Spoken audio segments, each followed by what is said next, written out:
Hi everyone, welcome to our channel C++ for beginners. Let's take a look at the introduction of this language. C++ is one of the oldest and efficient low-level programming language and is used in every aspect of computer's world. Let's take a look at some of the advantages and disadvantages of this language.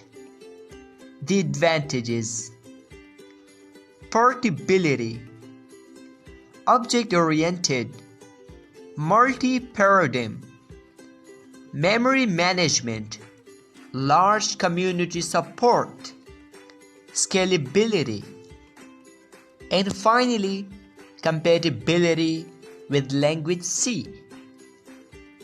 What about the disadvantages?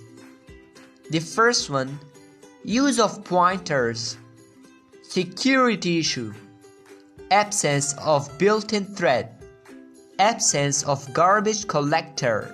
Stay tuned. C++ for beginners signing out.